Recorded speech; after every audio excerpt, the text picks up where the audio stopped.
જી નમસ્કાર, અમારી ચેનલમાં ફરીથી એક નવા વિડીયોમાં તમારું સ્વાગત છે. મિત્રો, તમે બધા મસ્ત છો, મજામાં છો? જીએસઆરટીસી હેલ્પરની તૈયારી ચાલુ છે અને ટૂંક સમયમાં ભરતી પણ જાહેર થશે. તો મિત્રો, જે સમય મળ્યો છે તે સમયનો સદુપયોગ કરી લો. સમયને તમે સાચવશો તો 100% સમય તમને સાચવશે. હવે મિત્રો, જીએસઆરટીસી હેલ્પર સિલેબસ પ્રમાણે ગુજરાતી વ્યાકરણ 5 માર્ક્સ રોકડા આવી શકે એમ છે. જો તમે વ્યવસ્થિત તૈયારી કરશો તો ગુજરાતી વ્યાકરણના 5 માર્ક્સ ક્યાંય નહીં જાય, એ તમારા ખાતામાં જમા થશે 100%, જો તમે સાચી દિશામાં મહેનત કરશો તો. મિત્રો, આપણે જે રોકડિયા માર્ક્સ છે એ પહેલાં જે છે કલેક્ટ કરવાના છે.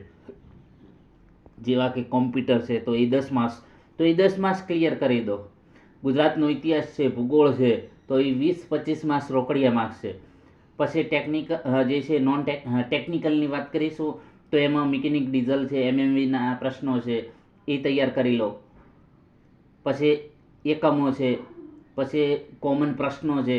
તો આ જે છે, જે સાચી દિશામાં મહેનત કરો.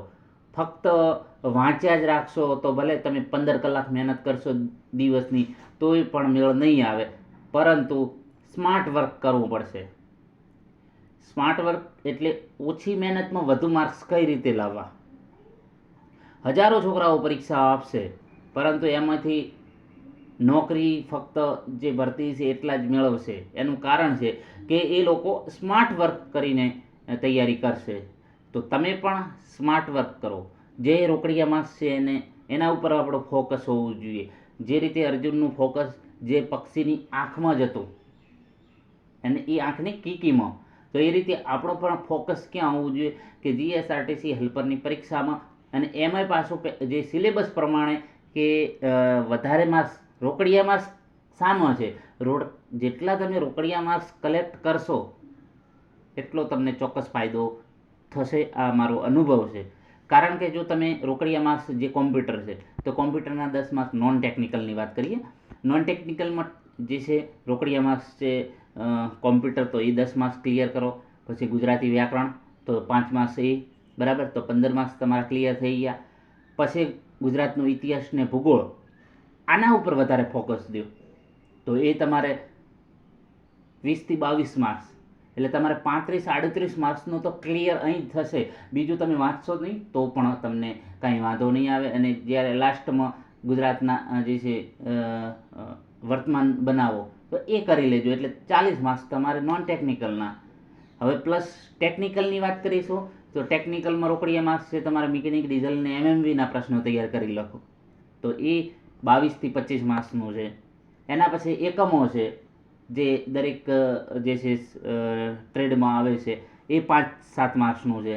એના પછી કોમન પ્રશ્નો, હેન્ડ ટૂલ્સ છે, મેજરિંગ ટૂલ્સ છે બરાબર, તો એ કોમન પ્રશ્નો તો એ 15 માર્ક્સનું પૂછાય છે. તો એ તમારે 15 ને 5 20, 20 ને 20 40, તો એ 40 થઈ ગયું ભાઈ. 80-85 માર્ક્સનું રોકડિયા માર્ક્સ. બીજું તમે તૈયાર નહીં કરો તો પણ ચાલશે. આ રીતે તમારે મહેનત કરવાની રહેશે. તો મિત્રો, આ વિડીયોમાં વાત કરીશું જીએસઆરટીસી હેલ્પર ભરતી 2026 આવનારી પરીક્ષા માટે ઉપયોગી ગુજરાતી વ્યાકરણ એમસીક્યુ 5 માર્ક્સ રોકડા બરાબર. તો મિત્રો, આના ડિટેલમાં વિડીયો આપણે જે સમજણ સાથેના વિડીયો પછી બનાવશું. એક વખત તમને જણાવી દઈએ કે પ્રશ્નો કઈ ટાઈપના હશે બરાબર.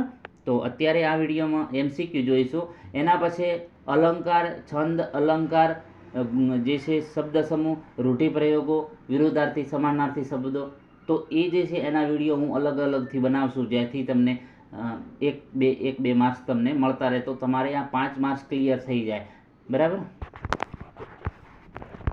તો મિત્રો, અહીં તમે જોઈ શકો છો નીચે પૈકી કયો વિકલ્પ રૂઢિપ્રયોગ ડીગ થઈ જવુંનો સાચો અર્થ.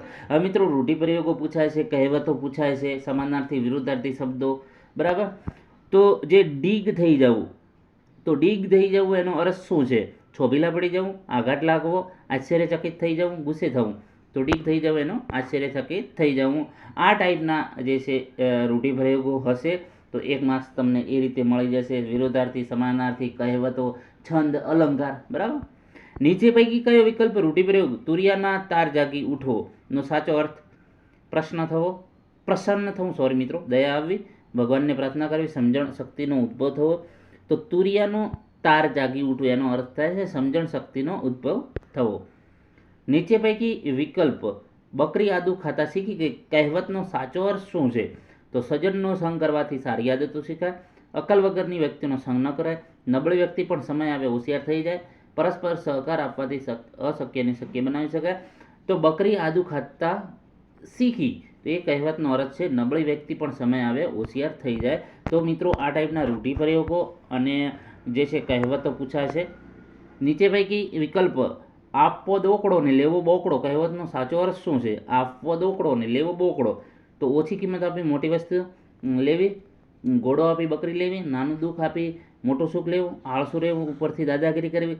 તો આપણે આમાં શું લખી દઈએ છીએ? નાનું દુઃખ આપી મોટું દુઃખ લેવું. એવું પણ આપણે આનો અર્થ એમને એમ લખીને આવી દઈએ.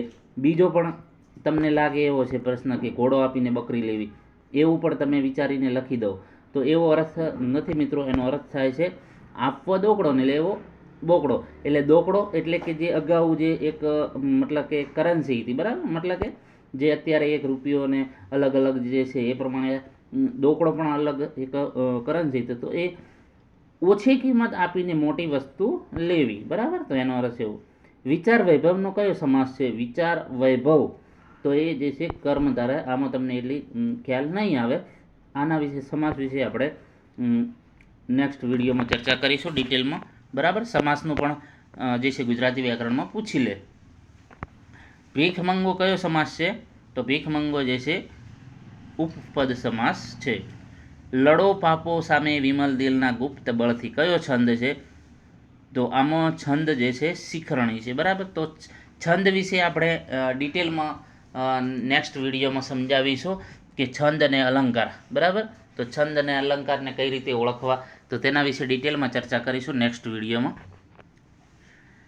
છાયા તે વડના જેવી ભાવ તો નંદના સમા દેવોના ધામના જેવું હૈયું જાણે હિમાલય.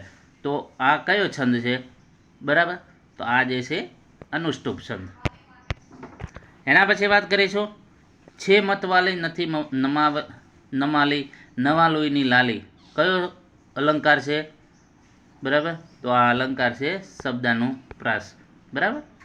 મતવાલી, મવાલી અને લાલી, બરાબર. તો એ રીતે એનો શબ્દનો પ્રાસ થયો છે. લળી લળીને હેત કરતા વાંસના જૂડના જૂડ કયો અલંકાર છે? તો સજીવારૂપણ.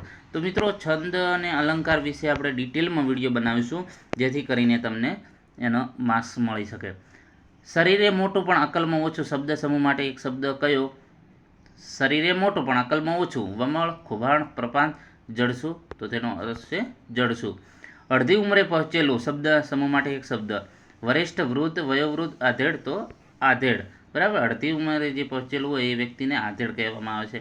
નીચે પૈકી કઈ જોડણી સાચી છે? તો આમાં કઈ જોડણી સાચી છે? દુષ્કાળ. તો જોડણી વિશે પણ આપણે ચર્ચા કરીશું જેથી તમારા 5 માર્ક્સ ક્લિયર થઈ જાય.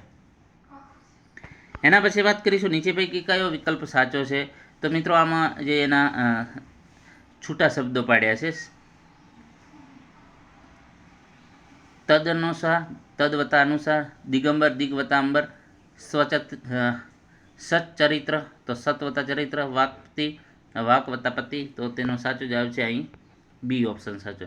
નીચે પૈકી કયો વિકલ્પ સાચો છે? રત્નવતા આકર, રત્નાકર, સત્વતા ઉત્સવ, સતોત્સવ, સદવતા ઉપયોગ, સદુપયોગ, ઉત્તરાવતા આયન, ઉત્તરાયણ. બરાબર. તો રત્વતા આકર. આવા પ્રશ્ન પણ ગુજરાતી વ્યાકરણમાં મિત્રો છંદ, અલંકાર, પછી રૂઢિપ્રયોગો, કહેવતો, વિરોધાર્થી, સમાનાર્થી, સંધિ, છોડો, જોડો, બરાબર. આવા પ્રશ્નો પૂછાઈ શકે. નીચે પૈકી કયો હેમનો સમાનાર્થી શબ્દ છે? આળ, હિંમત, શાહી. તો કનક, બરાબર. હેમનો સમાનાર્થી શબ્દ કનક. તો સમાનાર્થી શબ્દ પૂછાય છે, વિરોધાર્થી પૂછાય છે. નીચે પૈકી કયો કાષ્ટનો સમાનાર્થી? તો કાષ્ટનો સમાનાર્થી કાષ્ટ એટલે લાકડું. નીચે પૈકી કયો સ્નિગ્ધનો વિરોધાર્થી શબ્દ? સ્નિગ્ધ. તો એનો વિરોધાર્થી કઠણ. નીચે પૈકી કયો દુર્ગમનો વિરોધાર્થી શબ્દ?